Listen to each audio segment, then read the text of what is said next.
In this video, I'll detail how to enable or turn on Windows Zoom on iPhone on iOS 18. So if you turn on Zoom function on your iPhone through the accessibility page, then Zoom, then you turn on this, then your iPhone screen is going to zoom out just like this.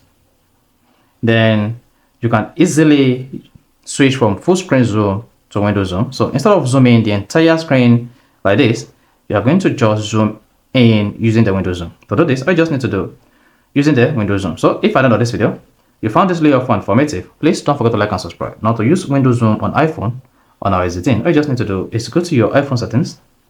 On the settings page, scroll down, click on accessibility, then select zoom, and then turn this on. Once you turn that on, this is going to zoom in automatically. Now to choose Windows Zoom, all you just need to do is triple tap 3 fingers on the screen. Then to pop this feature, on the features, click on choose region, and then you have option to switch between full screen zoom or Windows Zoom. Select Windows Zoom. Once you selected Windows Zoom, you should see this resize lens. Then click on resize lens to make this a bit bigger. Then once you're done, hit outside. Then you'll be able to move across the zoom function like this. That is the Windows Zoom to zoom on your iPhone.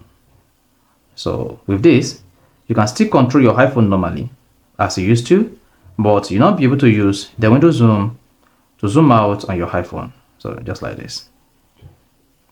So that is how you can easily enable or turn on Windows Zoom on iPhone. To exit the Windows Zoom, what you just need to do is triple tap on the screen again with your 3 fingers, and that is going to bring out option to choose region or resize lens. Then click on choose region and then select full screen zoom and then tap zoom out.